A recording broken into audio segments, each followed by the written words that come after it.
एक बार की बात है। मगध देश के जंगलों में एक खूंखार डाकू का राज हुआ करता था। वह डाकू जितने भी लोगों की हत्या करता था, उनकी एक एक उंगली काटकर माला की तरह गले में पहन लेता। इसी वजह से डाकू को सब अंगुली माल के नाम से जानते थे। मगध देश के आसपास के सभी गांवों में अंगुली माल का आतंक था। एक दिन उसी जंगल के पास के ही एक गांव में महात्मा बुद्ध पहुंचे। साधु के रूप में उन्हें देखकर हर किसी ने उनकी अच्छी तरह स्वागत किया। कुछ देर उस गांव में रुकते ही महात्मा बुद्ध को थोड़ा अजीब सा लगा। तभी उन्होंने लोगों से पूछा, आप सभी लोग इतने डरे और सहमे सहमे से क्यों लग रहे हैं? सबने एक एक करके अंगुलीमाल डाकू द्वारा की जा रही हत्याओं और उंगली काटने के बारे में बताया। सभी दुखी होकर बोले कि जो भी उस जंगल की तरफ जाता है, उसे पकड़कर वो डाकू मार देता है। अब तक वो 99 लोगों को मार चुका है और उनकी उंगली को काटकर उन्हें गले में माला की तरह पहनकर घूमता है। अंगुली माल के आतंक की वजह से हर कोई अब उस जंगल के पास से गुजरने से भी डरता है। इन सभी बातों को सुनने के बाद भगवान बुद्ध ने उसी जंगल के पास जाने का फैसला ले लिया। जैसे ही भगवान बुद्ध जंगल की ओर जाने लगे, तो लोगों ने कहा कि वहां जाना खतरनाक हो सकता है। वो डाकू किसी को भी नहीं छोड़ता। आप बिना जंगल गए ही हमें किसी तरह उस डाकू से छुटकारा दिला दीजिए। भगवान बुद्ध सारी बातें सुनने के बाद भी जंगल की ओर बढ़ते रहे। कुछ ही देर में बुद्ध भगवान जंगल पहुंच गए। जंगल में महात्मा के भेष में एक अकेले व्यक्ति को देखकर अंगुलीमाल को बड़ी हैरानी हुई।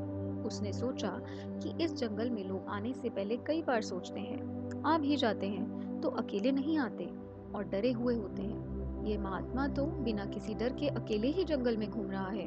अंगुलीमाल के मन में हुआ कि अब इसे भी खत्म करके इसकी उंगली काट लेता हूँ। तभी अंगुलीमाल ने कहा, अरे आगे की ओर बढ़ते हुए कहाँ जा रहे हो? ठहर भी जाओ। भगवान बुद्ध ने उसकी बातों को अनसुना कर दिया। फिर गुस्से में डाकू बोला, मैंने कहा रुक जाओ। तब भगवान ने उसे पलटकर देखा कि लंबा चौड़ा बड़ी बड़ी आंखों वाला आदमी, जिसके गले में उंगलियों की माला थी, वो उन्हें घूर रहा था। उसकी तरफ देखने के बाद बुद्ध दोबारा से चलने लगे। गुस्से में तमतमाते हुए अंगुलीमाल डाकू उनके पीछे अपनी तलवार लेकर दौड़ने लगा। डाकू जितना भी दौड़ता लेकिन उन्हें पकड़ नहीं पाता। दौड़ दौड़ कर वो थक गया।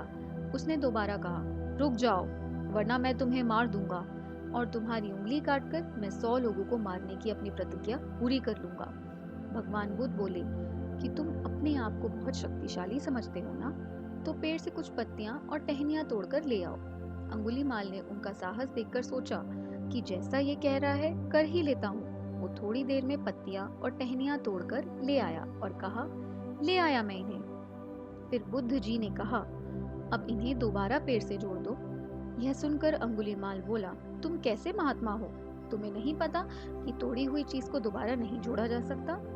भगवान बुद्ध ने कहा, मैं यही तो तुम्हें समझाना चाहता हूँ कि जब तुम्हारे पास किसी चीज को जोड़ने की ताकत नहीं, तो तुम्हें किसी वस्तु को तोड़ने का अधिकार भी नहीं है। किसी को जीवन देने की क्षमता नहीं तो मारने का हक भी नहीं है। यह सब सुनकर अंगुलीमाल के हाथों से हथियार छूट गया।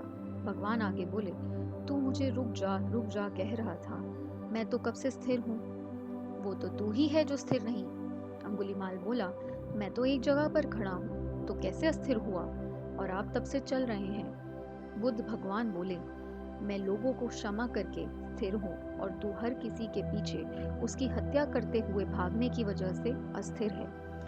यह सब कुछ सुनकर अंगुलीमाल डाकू की आंखें खुल गईं और उसने कहा, आज के बाद से मैं कोई अधर्म वाला कार्य नहीं करूंगा।